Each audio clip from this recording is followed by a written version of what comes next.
Sa mga kandidato at mga botante ang COMELEC Nabua sa panguna ni Attorney Joliveta Salvadora, Election Officer COMELEC ng Nabua Camarines Sur, na magsimula ang election na local campaign sa March 28 hanggang May 10 para sa darating na 2025 national and local elections. Sinabi din nito na nasa 55,549 ang registered voters sa nasabing bayan. Paliwanag din ito na kailangan i-register sa COMELEC ang mga Facebook account o Facebook page ng mga kandidato, na sinabi nito na bagoan niya ito na i-implement ng head ng COMELEC o COMELEC Education and Information Department upang anya ma-monitor ang pag-campaign ng mga kandidato sa pamamagitan ng social media. Sa panayam ng 96.7 Rinconada News FM, nagpaalala si Attorney Joliveta Salvadora sa ilan sa mga bawal gawin tuwing eleksyon. Pakinggan natin ang ilang parte ng kanyang naging pahayag. Ang gun ban, dyan na din po nagtuon si prohibition kang use kang security guards, bodyguard. Yan din po sa mga namamayo, si pag-transfer or detail kang mga civil service officers and employees, prohibited na din po pag-start ng election period. Iba na po dyan na i-isyong memorandum or circular ang civil service kung ano po ang pinagbabawal sa sarong civil service employee. Ang ano po kaya ang bawal sa inda is mangampanya.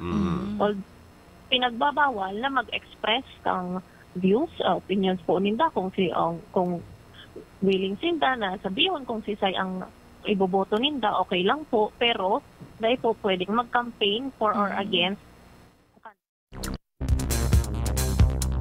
Samantala, nagpaalala pa ito sa bawat individual, lalo na sa mga interesado tulad ng mga kandidato na future watchers, non-government organization and teachers na nagnanais sa magserbisyo sa darating na 2025 election.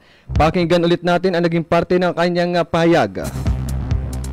Remind everyone lang po, sa babos kong interested, magpa-kandidato po yan, magpa-future na watchers, so mga civic non-government organizations na po, mga teachers, so mga gusto pong mag-serve sa election, and mga rest po na ang mga COMELEC offices po nagkakandak pag-iraray kang ACM Roadshow until the end of January, depende po sa schedule kang sa indong mga local offices of the election officer. So, ina-encourage na po ang gabot na makiaram, mag-attend sa mga ACM roadshows na kinakandak kahit ngari kung ma-familiarize na po ang sa tuyang mga sadiri kung ano ang mag-expecta pag-abot po ang election. And also, during our ACM roadshows din po, nagkakanda kaming voter education, pinag-highlight mi po si early voting off na pwedeng i-avail and ini-encourage mi i-avail kang mga senior citizens,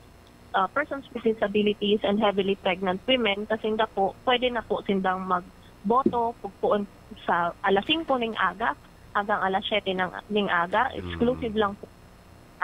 Sa ina pag-abot po kang regular voting hours will